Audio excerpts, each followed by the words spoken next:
Hey, I'm smiling and laughing because this is my favorite month of the year, Denise. I just love me some June. I mean, I love June, but I terrifically am passionate about July.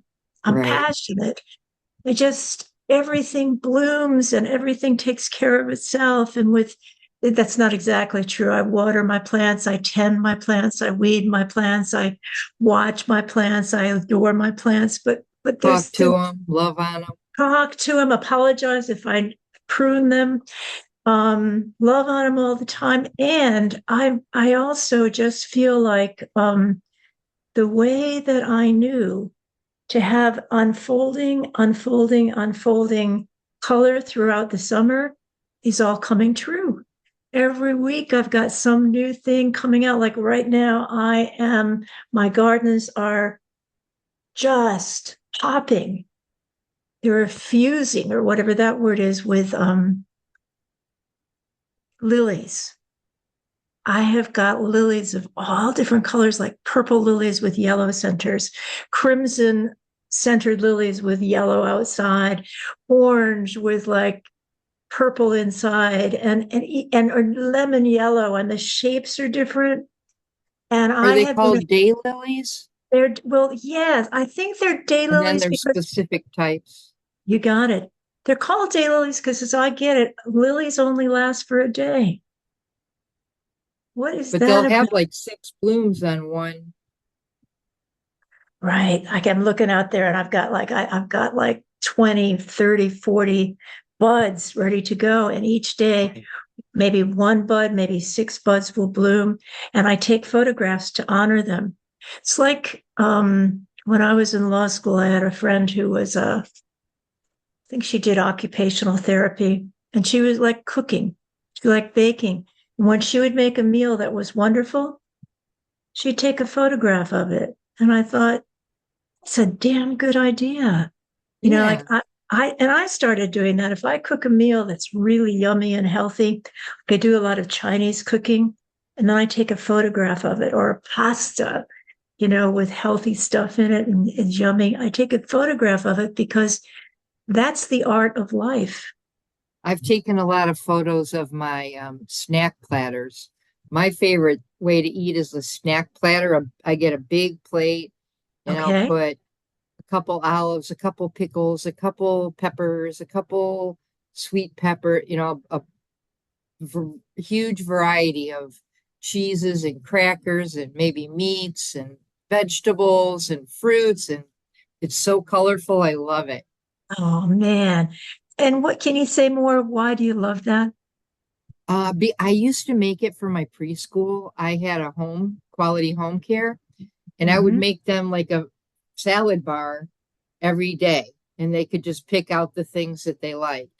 And I just loved it. It made me happy to grocery shop for it, then to bring it home and fill the sink with all these colors and shapes and pour vinegar and clean them good. And then it's just like a ritual for me. Yeah. It's like two things, girlfriend. The things we love can become rituals of meaning, or can become practices that lose their meanings.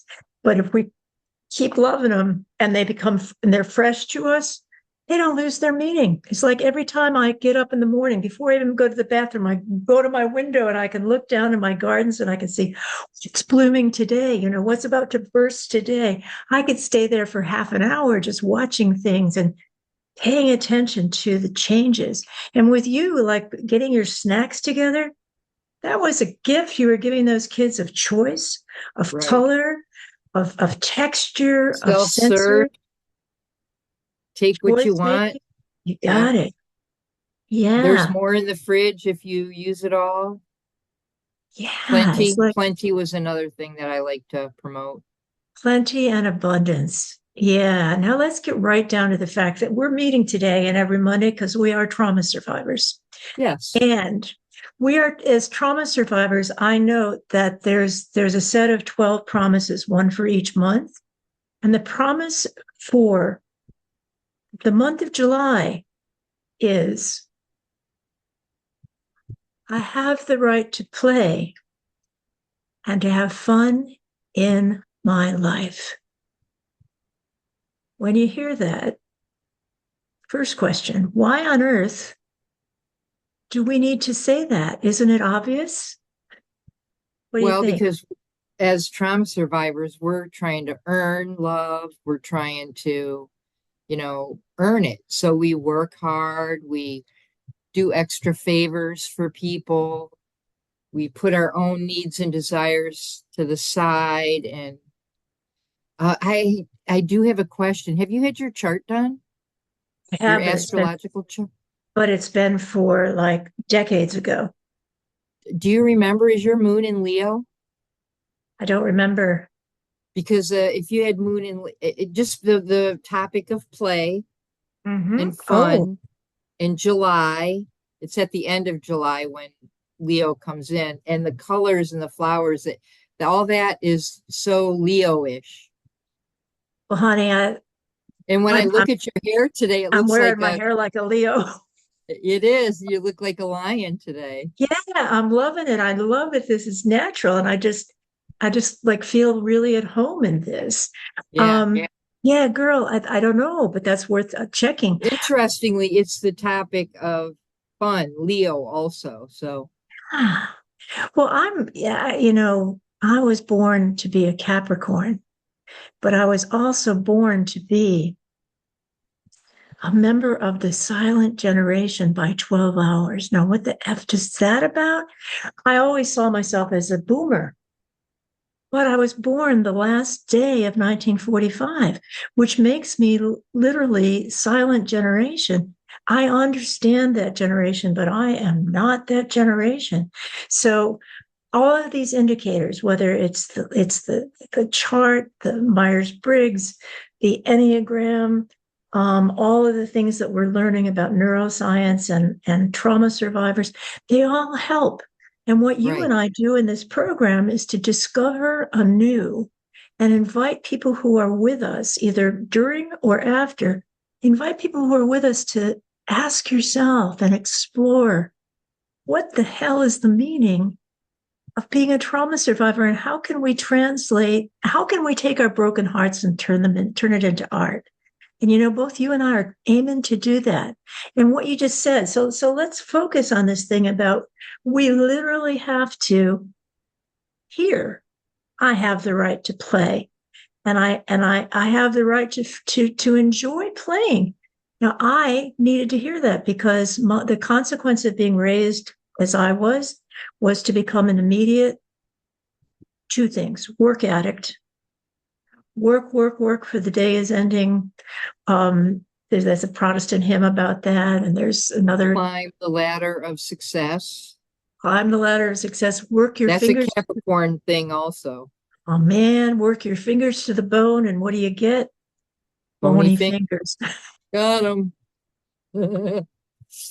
Me too. Look at that. I mean, that's Hebrides or something. No nodules where the arthritis, which is Right. I hereditary. have I have Dupuytren, so my this finger is not, it won't go straight. See how it goes down? Yeah, no This kidding. one. Are you okay with that? Does it affect anything? Yeah, I had a couple surgeries already on it.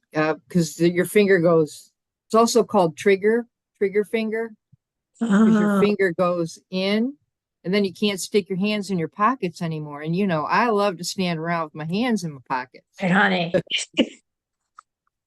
So I had a surgery once on this one Yeah. and once on this one. I So have a now that Harry Potter scar on here. It's like a zigzag, and I call it my Harry Potter scar. got it, the Thunderbolt thing. What so we're really getting right into this thing about you and I can't help but be playful. Right. We gotta play, gotta dance, gotta play, gotta sing, gotta have a good time. And yet I was not raised, there was nobody in my house that was regularly playing. They were working. My mother would get up in the morning and her job was to clean that house. And her job every day.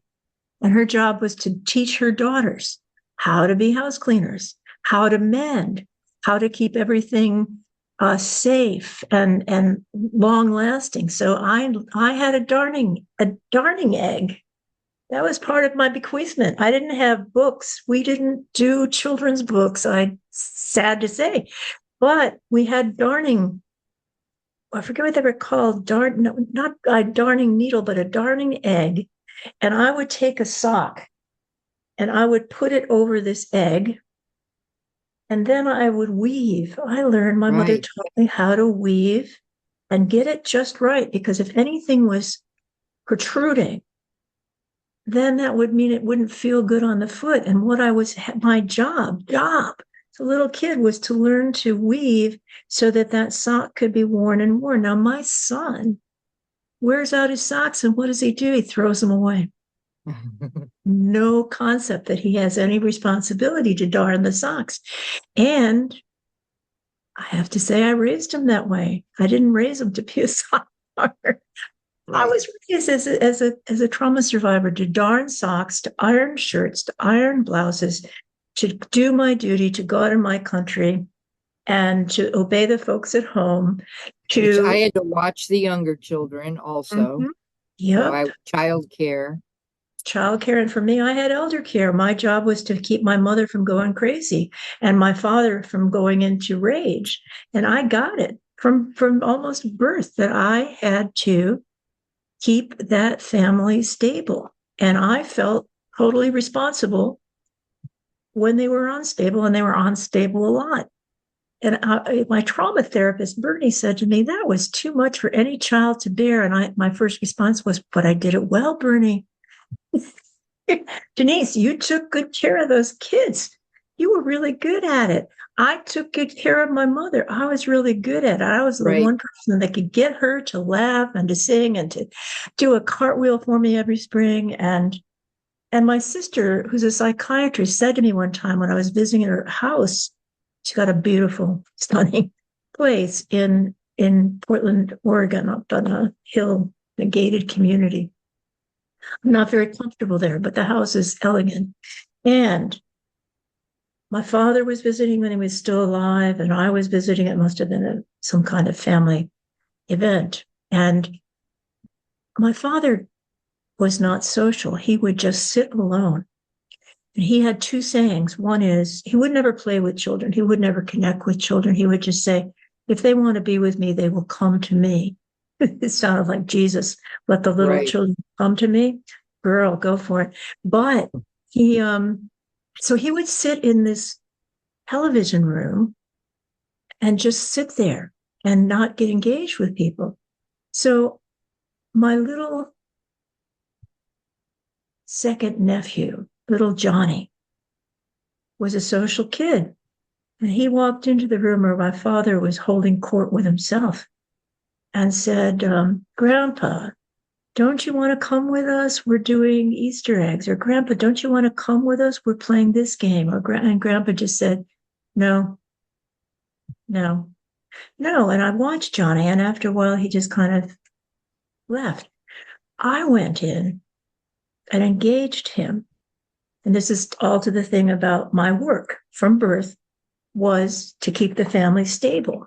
Because when it went crazy, everybody suffered, especially the kids.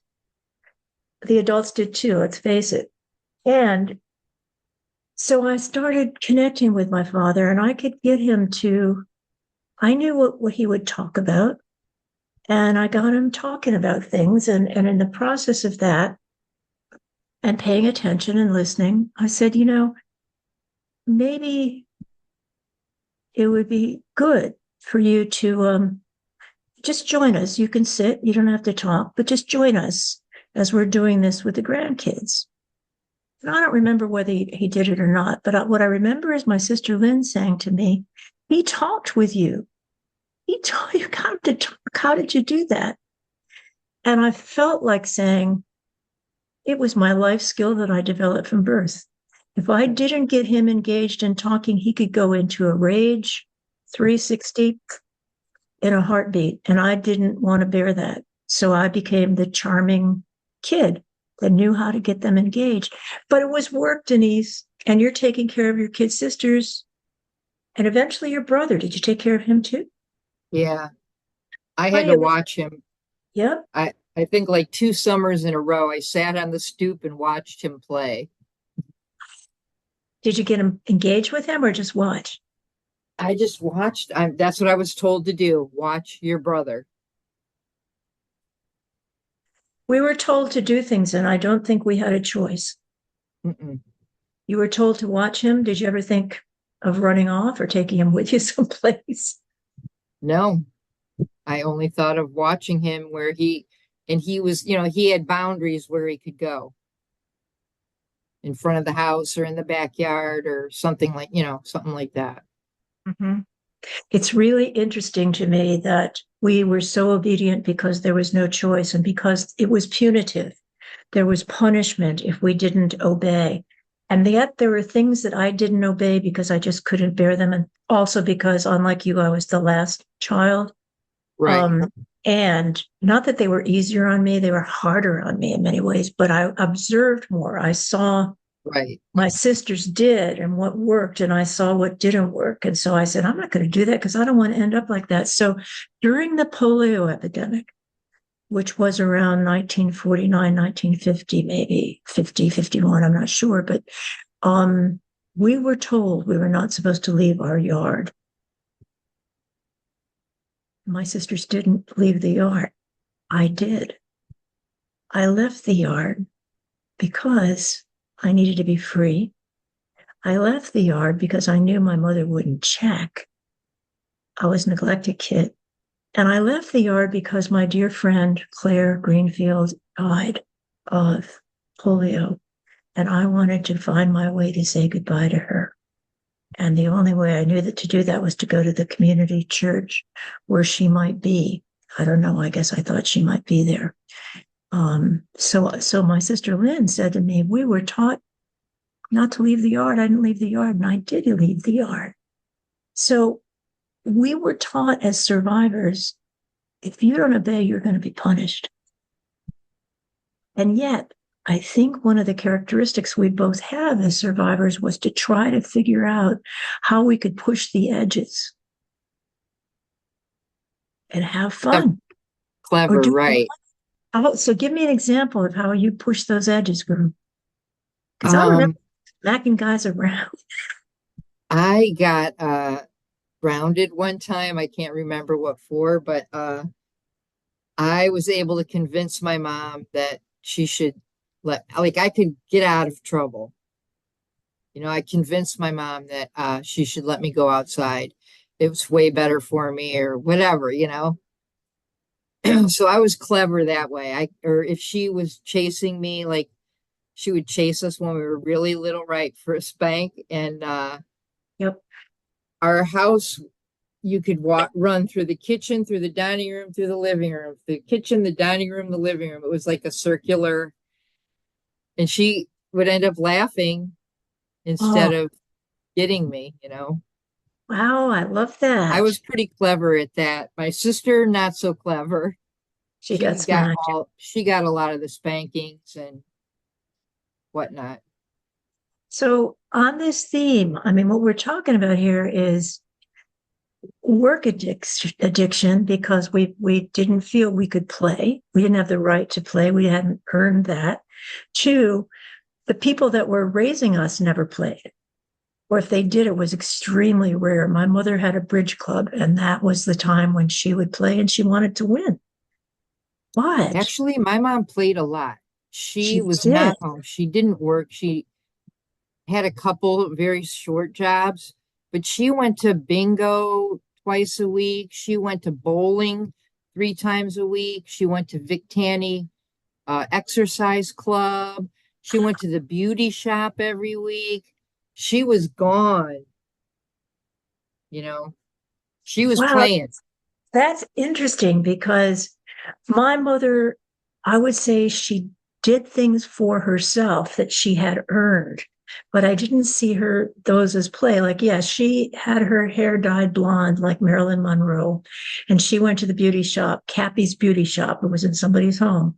She went there regularly. I don't know if it was every week, but it was really regular. She had her hair set, and then it was set for the week. Right. She also went shopping and bought stuff for herself. She had outfit after outfit after outfit. She also she had the bridge club. She what else did she do? But she I didn't feel like she was playing so much as she was getting things for herself. Like Right. she deserved, she was an adult. Rewards. Right. She deserved the rewards because she had grown up as a trauma survivor. I do that for myself too. I rewards. I put on like quite a bit of weight because my last couple years of teaching, Mm-hmm. it was so hard work. It was just Yes, hard work. And it is. I was rewarding myself constantly. Oh, you can have the big cup Reese's peanut butter. Oh, you can have ho-hos, a lot of unhealthy rewards. So what do you think rewarding ourselves has to do with being survivors? Well, it's like we earned it. I earned it. I agree. I remember my father lecturing me when I was like a teenager about car insurance. They rarely gave gifts, but there was a neighbor that was selling a Ford Comet. It's an ugly little car, little squished up thing for $300. And I was student teaching in Charlotte, North Carolina, and I needed a car. And I didn't have, I mean, I'm putting myself through school. I'm working 4 jobs. I couldn't afford a car, but I knew I needed to get one. So my parents did this kind thing. They bought this $300 car and they paid for the car insurance. And I thought, wow, thank you so much. I hated the car, but I needed it and I loved having one. And my father lectured, and they paid the car insurance. And I thought, okay, here's the deal. They bought the car, so I don't have to pay for the car. I have to pay for the maintenance and the upkeep and all of that. And that's an extra expense. Gasoline, oil. Gasoline, oil changes. I did my own oil changes. I got right under the car and I did that stuff. It was a feminist thing to do, but it was a problem finding out where to put the oil, you know? But anyway, I did it. I was really into that. If we couldn't go to YouTube and say, how do you change an oil in the 1972 Gremlin? right, Now they honey. can do that. Yeah, that's true. That's really true. So, however, here's the punitive thing and the having earned it. I figured I busted my butt putting myself through graduate school. And it was nice that they were acknowledging that and giving me a $300 car. I really appreciated it. And they also were giving me the car insurance. So when the 1 year car insurance was up, my father could have said to me, okay, or he could have said from the get go, okay, we've paid your insurance for a year. That'll be your responsibility after the first year. I would have said, I got you. Fine. Thank you for the gift. I get the limitation. I got it. But he didn't say that. Instead, he gave me a lecture that was so condescending. It was, we all have responsibilities when we get to be adults. And one of our responsibilities, when we have a car, we have to pay car insurance. And I said to him, I would have taken that on. I will take that on. I just needed to know that that was an expectation. When you gave me the car, you were paying for insurance. Just tell me the expectation has changed. I didn't need to hear this whole thing about you got to be responsible. Why? Because I had been so effing responsible my whole childhood. I didn't have a childhood for the responsibility because I was being so responsible. I had to grab the childhood that I could, had to grab it, had to earn it, grab it, because it wasn't a gift. It wasn't natural. I tell you, I love Head Start and I love watching children that get to have a childhood. They get to enjoy Teacher Denise coming out and reading, doing story time with them. They get to see how caterpillars grow. I mean, I had some of that experience in elementary school when the teachers were good, but most of the time back in the 50s, elementary school was about memorization, getting Right. things right, getting good grades, going home with good grades. And for me, it meant all A pluses. And if I didn't get all A pluses, if I got all A pluses, that was what was expected. So there was no praise. But what was looked for instead was the deficit. What did I not get? And that's where the punishment came in. So work addiction, taking care of other people, feeling that play is earned.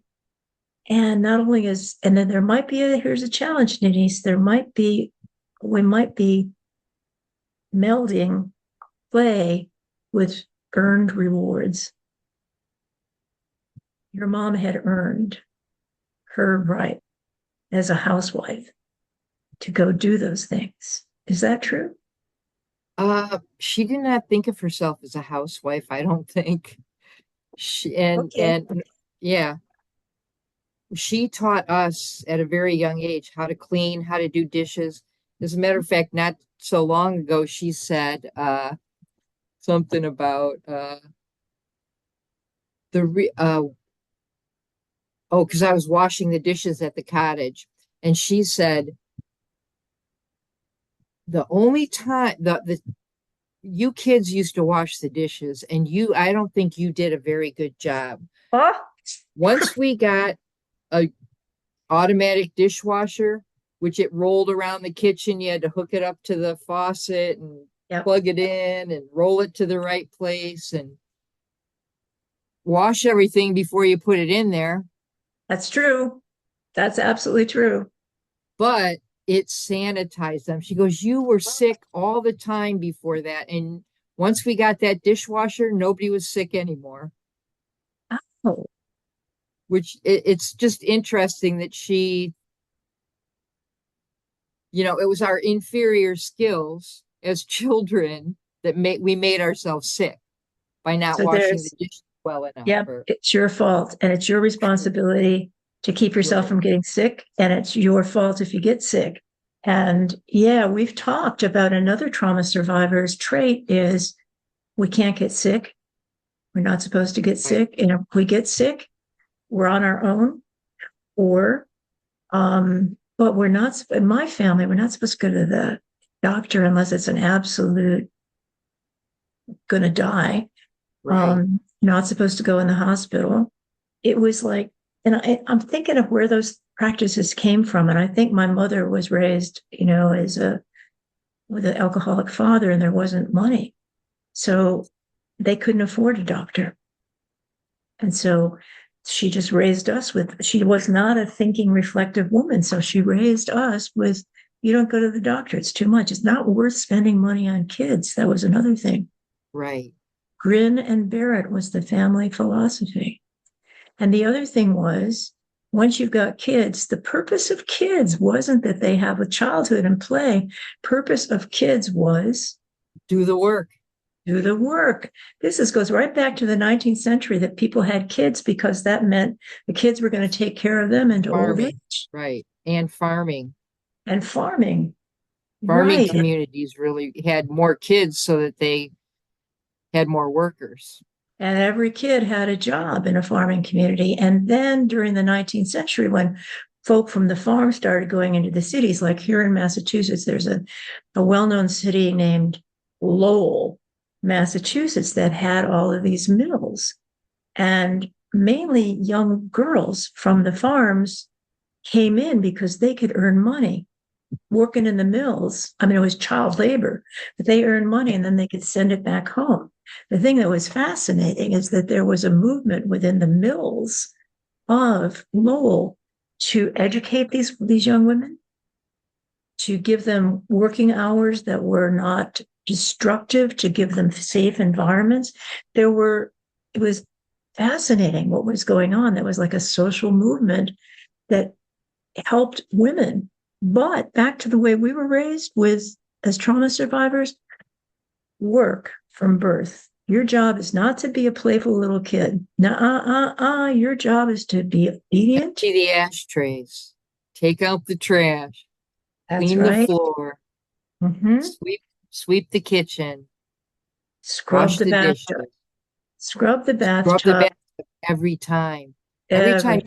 you take a bath, you scrub the bathtub, and that's cleaning it for everybody. And it has to sparkle. My Yeah. mother would come in, had to sparkle, and no dust could accumulate whatsoever. And that was our responsibility too. They were called chores. Is that what you got them named as, or was that Um, generation? I don't remember. Okay. I don't remember calling them chores, and we didn't get an allowance for doing them. No, I had friends that got this was amazing. This was such a class difference, and it indicated the way my parents were raised. I had friends that got a clothing allowance. Right. Did you ever hear that? Uh-uh.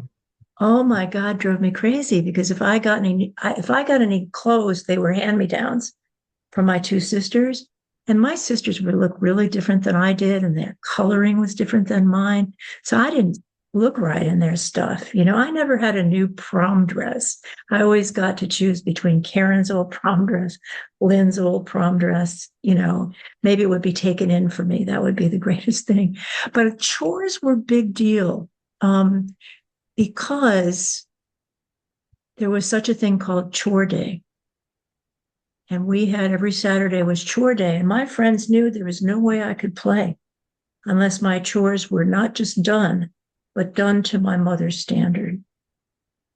She would come around and inspect, and she went crazy during chore days. She became one of her other personalities. And one of her other personalities was this mad perfectionist. Perfectionism is, of course, another trait of survivors. Um, and there's good reason for that. But she would come around, and I think I know I said in my book, I chose to be the bathroom cleaner. Did I like cleaning pee and poop? No, but it was the only chore that allowed me to get out of her screaming. Even as I said that, my inside of my ears, where I now have hearing aids, buzzed because her screaming every chore day was so intense and so shaming. It wasn't just the high decibel, it was the you're bad, you don't know how to do anything. What's wrong with you? Can't you get anything right? What do I have? Pigs for daughters. All of these horrible statements that she would make. And I believe them. But I also, even if part of me didn't believe them, I had to believe them to fit in. But if I didn't believe them, part of me didn't believe them. I was looking at the sparkling sinks and the sparkling toilet and the sparkling bathtub. And she'd come in and find one little spot that was made. To me, it was sparkling. But anyway, I had to do it again. And I thought, no, this isn't about the result. This is about her authority Right. to tell us to be the authority, to tell us exactly what we had to do. And her getting out of it because women's work was working in the house. That was my Right. mother's generation. She did have a job as a cashier at the school cafeteria. That was after we'd all gone to school. And that was a job she made pin money. I think that's what they called it. What was pin money? It sounds like a bowling thing Doesn't it? because bowling pins, Yeah. but I don't know. I might have been, My family bowled, so that's why I first thought of bowling. I got you, honey. Well, pins also, my family sewed. That was another way we saved money was we're supposed to sew our own clothes. And there were pins. We had what are those things called? These like Pincushion. pin cushions, strawberries, and they had a nice scent. Stick the pin cushion in there. Why were they shaped like strawberries? There's a reason for that. But back to being survivors, boy, we've said a lot of stuff so far. What have we said that touches you particularly about even playing? When we talk about work becoming an addiction, Mhm. it makes me remember when I first got my job at Ponderosa Steakhouse. I was so happy to go to work. Number one, I was out of the house. And number two, the manager, Mr. Bussey was his name at the time, he loved good work, and I was a good worker. He And told so, you. Did he tell you? right, yeah, he would say Rewarded what you? good worker you are, like he would compliment the skills. And And you I never, got money, which was also freedom. you didn't have to turn that in? Not to my mom and dad, no. Wow. And did you get meals there? Yeah, we could get, well, we had a salad bar. So I would have a snack platter, a huge snack platter every day. There's another place it came from. That was freedom. You Right, earned it. You deserved it. It was a right, gift you would give the kids. Oh my God, I love that. So you were saying that work was a relief, right. and So you that's never, when work became so valuable to me, and so important. yeah. How old were you And when you worked at Ponderosa? I started at 16 with the work Wow. permit, Wow. and I worked there like 11 years, all through college. Wow. I Yeah. was the Ponderosa queen. And you know what? That must have been a sanctuary for you because as a trauma survivor, you were not told you were a great worker. You were not told you were worthwhile. You were not paid. You were expected to just do it and be silent and not complain. Right. But at work, you got to be rewarded. You got to do a good job. You got to be told you did a good job. You got to enjoy doing a good job and you got to have the fruits of your labor. Plus, I was cutting edge. I demanded that I be able to do the jobs that the boys did. Good. And like I was the first girl cook. I was the first girl closer for the grill. That's a big deal because you Yeah, had the money to close and the responsibility for safety. That's a right. big deal. Oh my God, girl. I hear you. So Work work was work felt good always, even well up until the last couple years when I was so burned out, tired Mhm. of the hard work at Head Start, but always I like to work hard. And so I don't know if it is a negative trait, You work know, ethic. I think like all things, it's something healthy that gets turned into something unhealthy because as survivors, our being abuse survivors taints something that's good. So for example, I too loved earning money. I didn't start earning, well, no, I earned money from like 11 or 12 years old because I was babysitting my tail off. That was the only acceptable job that girls could have. Boys could be, and I think you might have done this, boys could do newspaper delivery, but girls couldn't be out there throwing the newspapers around. I had a Boys, girlfriend who did. To see, I we were a love little it. bit younger than you, Yeah, and it's and I used to so I'm follow her 78 around and on her you're bike. what are we 10 years apart? What's our difference? I'm 78 Yeah, and I'm a half. 65. Okay, so now that made a difference. Okay. Right. By Yeah, that 10 then, years. that, yeah. However, you still had to Girls break could, in. right. Girls could be paper boys. Girls Nice. could, run the grill at Ponderosa Steakhouse, but we had to ask, we had to demonstrate that we were capable and You got all it. that. Um, I hear you. And what I want to say that I love and I still love, it still matters to me is when I get my pay. When I get paid and I can go to the bank and deposit as a self-employed person and I can deposit my paycheck, man, that feels so good still. And I keep very close watch on my accounts to see how am I doing? Am I thinking, am I paying everything in advance? And when I get scared is when I don't have enough money. In fact, Right. just this very day, I talked with my financial advisor. I have never done this. I have just done my part and trusted her to do her part, and she does a really good job. But I said to myself, I'm worried.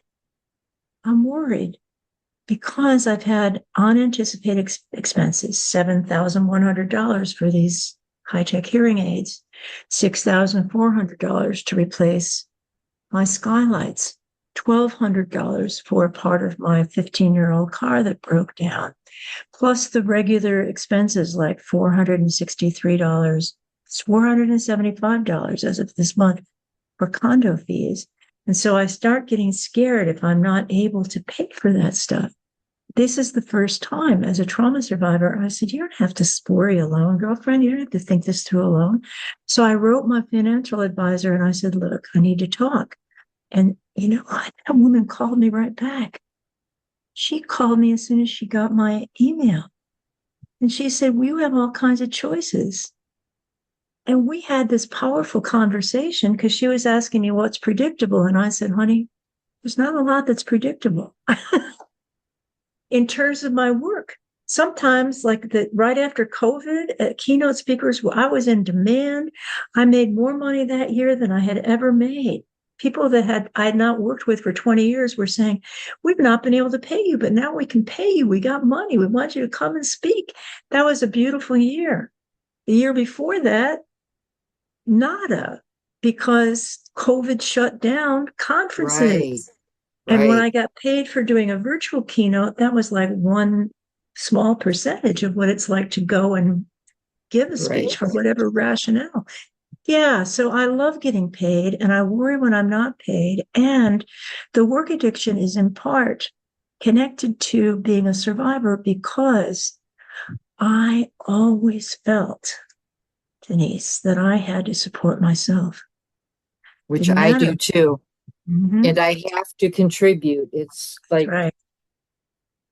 and right now I'm in a little bit of a challenge because my financial advisor also, interestingly, we have very parallel experiences. Hello, I trauma survivor. Right. I recently had a update on mine because if I was Oh, going to that's collect right. Social Security in September, then I would want to apply in July. So I was supposed to get updated and get with her in July and tell her how much my positively portable preschool gig is Yep. making. And And you I did. tried not to make a lot because I wanted her to say, go ahead, collect Social Security. But she didn't say that. And so right now I'm a nervous wreck because she wants me to work until I'm 66 and 8 months, not collect Social Security until then. So I have to make like at least twice as much money as I've been making recently, which I can, at first I was in anger. The first stage of grief, I think, is anger. Is it? Denial. But anger comes shortly afterwards. Right. Denial. She's crazy. This She isn't, can't isn't make me work. happening. I don't Right. have to work. Yeah. Right. And I'm good at that one. then I was mad at her about it. And then I came to acceptance. I was sad, but and it's very doable. But I got a UTI and I couldn't, I can't, I'm not strong enough I'm not my strong self. So hopefully plus it was the 4th of July. You don't go sell story time in the 4th of July week. Although So you may have a new profession working with adults, helping doing, adults play. Well, when you went to that celebration oh and yeah. there was a drum circle, this was your day of starting Joy. And you Yeah, said that was beautiful joy. you could give that a title, the bringer of joy to parties, to gatherings for adults. You know how to do that. Actually, too, a lot of memory places, senior citizen centers, Oh, they yes, do memory care. that's And right. there was a time period when they didn't want you singing silly songs or children's songs with old people because it was Meaning, juveniling and whatever. But actually, as it turns out, now they want you to because it spurs memories and yes. helps other things. So that is another thing I could do also. Yes. Yeah, girl, there you go. And I was just thinking that similar thing. So I write and I speak. Are there other things I can do to make money? And lo and behold, I've done all this volunteering in my community here. and I like doing it. And the community is really wondrously ethnic. We just had a graduation ceremony, and the whole front row was French speaking Creole, people from Haiti and the Caribbean. And then there were people from Venezuela, Puerto Rico, the Dominican. It was just wonderful. And of course, I would do this because, and you know, it came out of the goodness of my heart. Isn't that the thing? Because I love seeing people learn and grow. I just love that. And the man who's the community organizer said to me, you know, let's look at the next thing we do, and let's look at getting some grants. He said, you could be paid. I never thought of being paid for doing this kind of stuff, but then I thought about it, and I realized I'm also doing all this volunteer stuff for my art museum, where I'm a trustee, and that's again part of my service, right? But so I wrote the grant getter at the art museum, and I just off the top of my head said, you know, what we need in Fitchburg, Massachusetts, are these kiosks. So when people walk down the street, they push a button and they hear a local hero explaining what she's done in Fitchburg to have a good life. Just one thing. Or saying, you're in Fitchburg, Massachusetts today. You might not know that if you walk over there to the river, you will find the most beautiful garden. You know, that's a secret. I want you to know the secret. I thought, what a great thing to involve all of this technology and all these people telling their stories. And also as a writer, I could write about this stuff. And so I sent it to her, and she said, wow. Anyway, I don't know if any of this stuff will pan out, but here we are, entrepreneurs, aren't we? Right. I mean, Yep. we knew from childhood we were going to support ourselves. And part of that was because I couldn't count that anybody was going to take care of me. Right. There was a limit to that. And two, just like my father said to my sister when she said, I want to be a doctor. And he said, you're on your own, daughter. Mm-hmm. Boom. I knew I had to support myself. So part of it was necessity, but the other part of it was I didn't trust anybody else to have financial control over me. Right. Because financial control meant other types of control. And as an incest survivor, that meant possible abuse.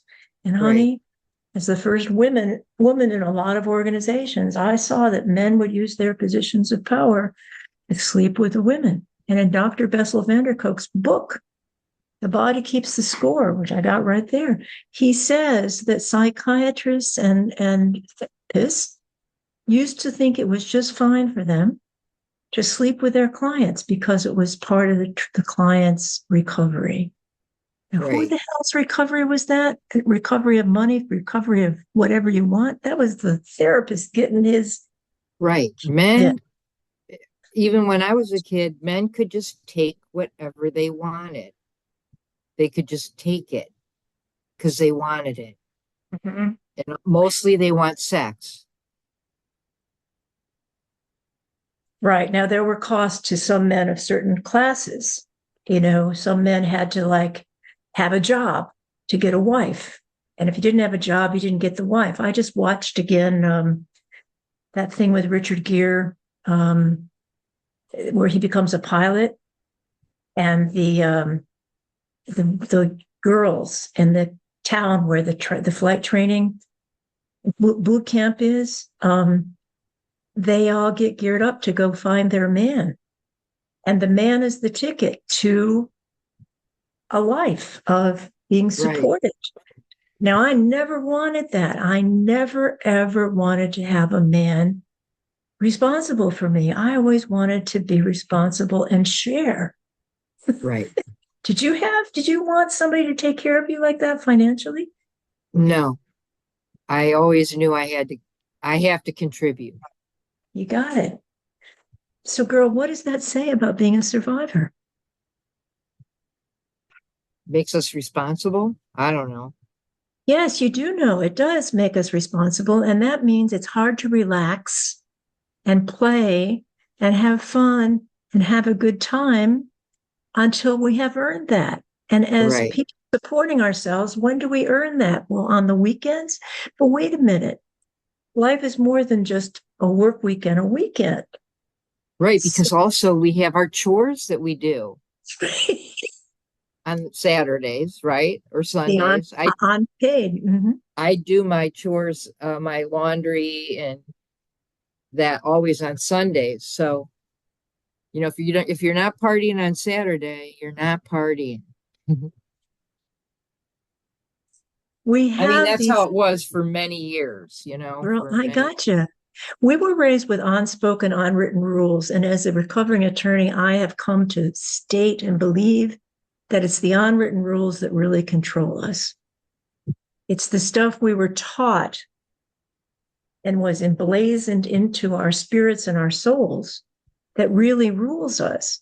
Because if something is said, like you have to go to church every Sunday, I know that's a rule and I can start finding my ways around that. Eventually, I talked my parents into, and this is one of my few victories, saying, I find God more in the woods and being in nature than I do sitting still in church. And finally, I don't know what happened, but finally they let me not have to go to church, which was great because I was having panic attack after panic attack, having to sit still with my incest abuser right here and my mad mother right here. And, and had to act as if everything was perfect, nothing hurt at all. Of course, I had panic attacks. And so I wanted to escape that. Anyway, we've got about 10 minutes left. And if this, I think what we're touching on is some pretty important stuff. Then tell me some of the things you're taking away. Like, what are some of the principles that you're hearing that we have in common as trauma Uh, survivors? we're both workaholics, but we like it. We like getting paid. We We like like the work getting we paid. do. So Right. wasn't that smart to find work that we love? Yes. Okay. That really And we was like getting smart. paid. And getting paid. Yeah. Okay. So we're workaholics, and that is the case. Many, if not most, trauma survivors become work addicts. And why? Because, and this Dr. Ann Wilson Schaaf wrote a book about this, Working Ourselves to Death.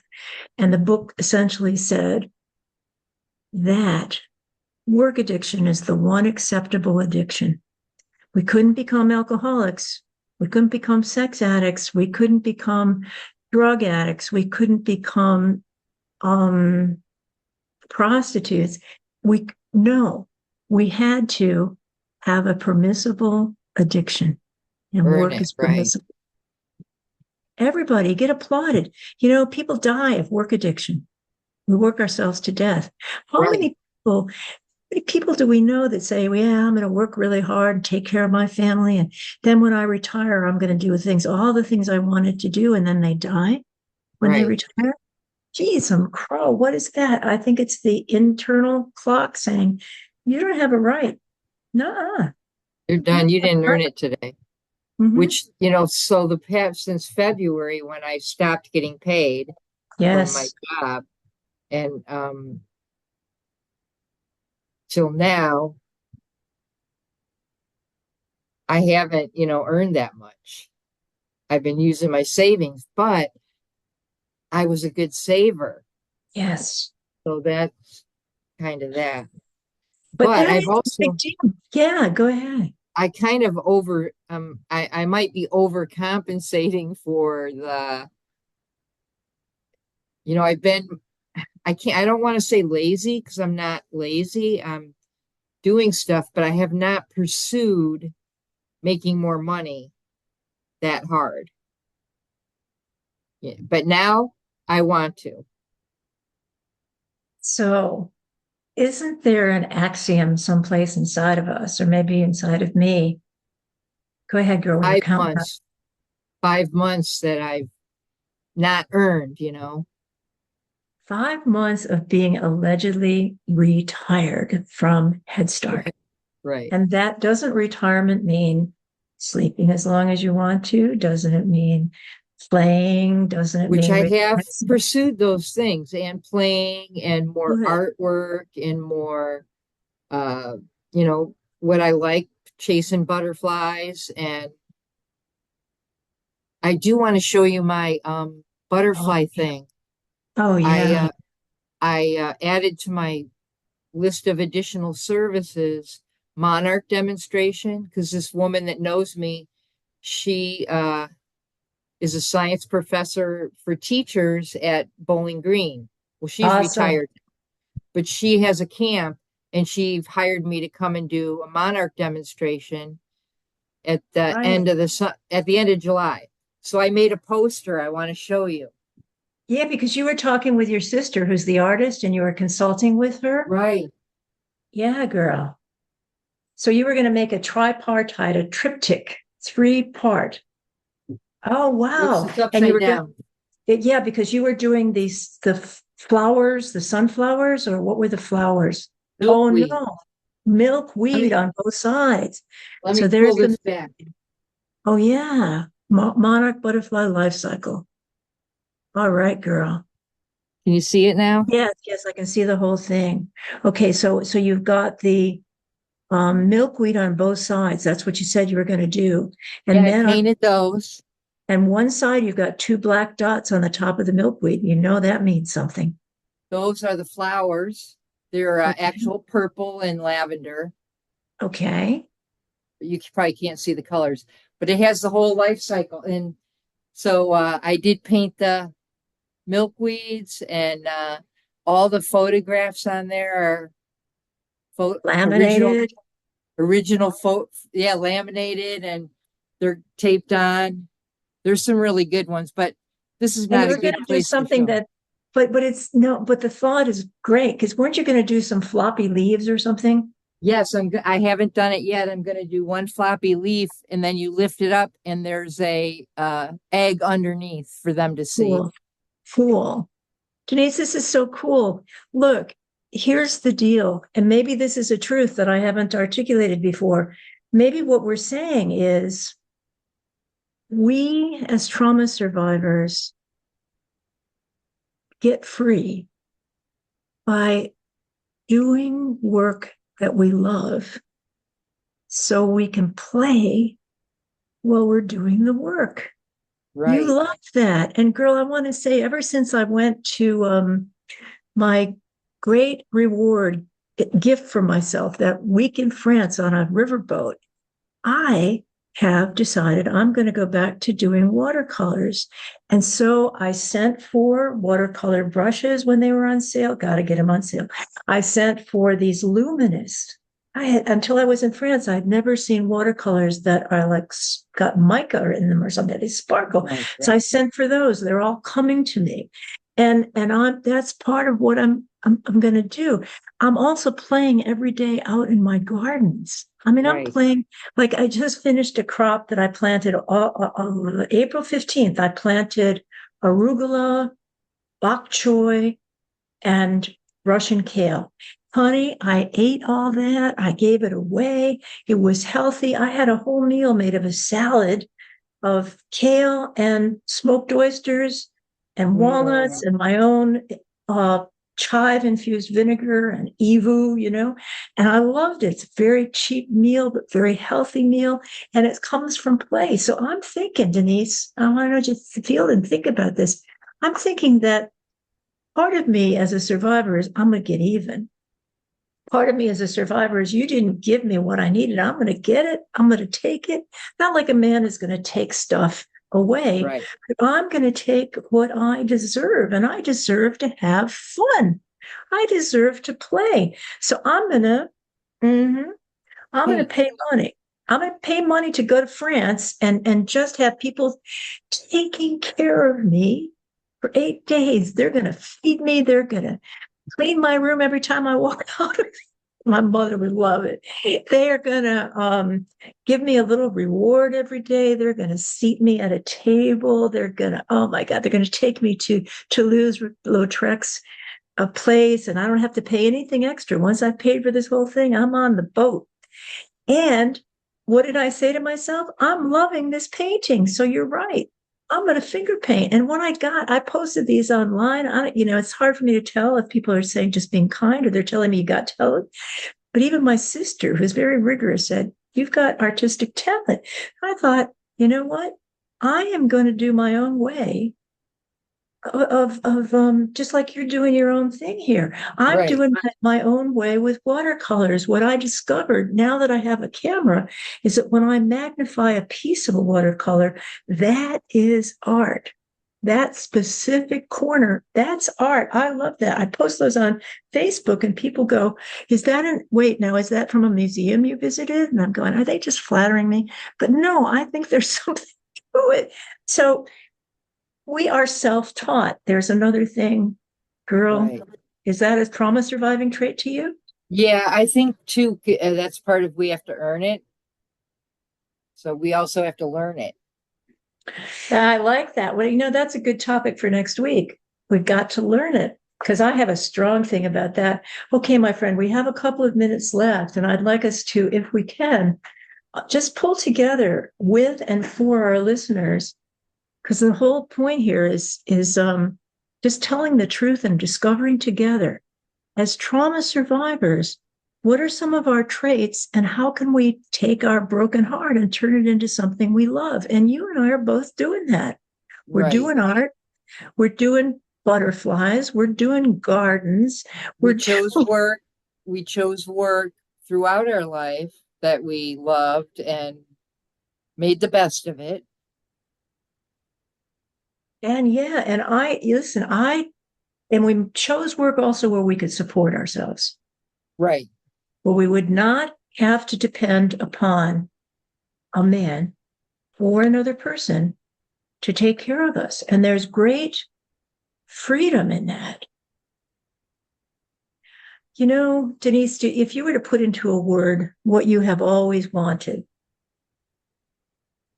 that's a tough challenge, but I think you can do it. You don't have to get it right. It might change. Like Heraclitus said, I can't put my foot in the same river twice. But just for today, if you were to say what you've always wanted, what would it be? Um, what I've always wanted